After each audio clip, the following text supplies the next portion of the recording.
Hello. Here at First Reformed Church, we have been trying a variety of ways to adjust our worship for the COVID-19 pandemic. We have been tremendously blessed by our God with beautiful weather this whole summer where we could have outdoor services, and we are so thankful for those who helped out and made that possible. We've been so blessed by being able to continue worshiping in our parking lot and through our live stream. Now, as we're entering the fall and winter months of this year, we're going to have to make some new procedures, and I'm here to talk to you about that today. Beginning on Sunday, October 4, we will be holding our services from inside the sanctuary where I'm standing right now. But there are going to be a few procedures that we put into place that I want to talk to you about.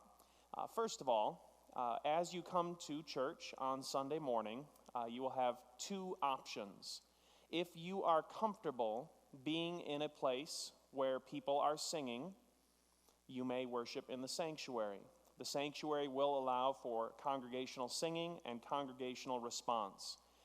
We will be masked at all times, but we will be singing underneath our masks. If you're comfortable with that, join us in the sanctuary.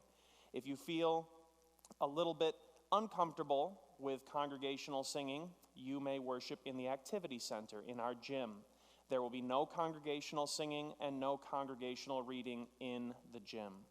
So, if you would like to worship in the sanctuary, you can come to the front east-facing doors of our building and enter into any one of those three entrances. A volunteer will meet you at that door, and then you will come up into the narthex where an usher will meet you and bring you to a seat.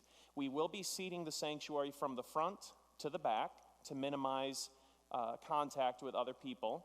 And so please sit where the usher brings you. We know that some of you have your favorite pews, your favorite seats that you sit in, and we appreciate that. But for our COVID response plan to work, we ask you to sit where the ushers bring you. They will be seating you from the front to the back. At the end of the service, the usher will come and get you and dismiss you from the back to the front. Again, that is to minimize contact with others. We ask that you do not huddle up in the narthex.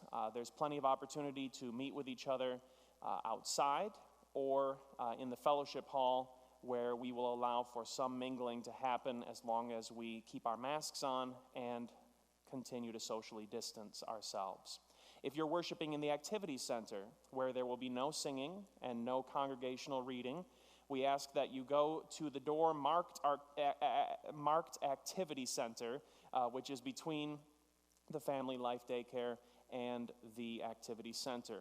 It's marked Activity Center, and it's facing north. Enter through those doors. There, again, you will be met by a volunteer. You can come in, and then an usher will meet you and bring you to your seat in the Activity Center. We will also be offering worship in the chapel. The chapel has a capacity of 18 people, so the chapel is going to be first come, first served. If you want to worship in the chapel, you can enter through the chapel doors, which are to the south. There will be no singing and no responsive reading in the chapel space. All of our spots in the activity center, the sanctuary, the chapel, wherever you are in the church building, we will ask that you keep your mask on, and we will ask that you follow the instructions given to you by our volunteers. Other things will be explained when you get here on Sunday, but we are confident that with God's blessing, this is an exciting way for us to go forward as we meet the challenges of the COVID-19 pandemic, and this is also a procedure that we believe will be safe and compassionate to those who worship with us. As always, our live stream will continue to be available for those of you who are more comfortable worshiping at home. We appreciate that, and we will continue making our live stream available for you to join us at 9:30 on Sunday mornings. We'll see you there.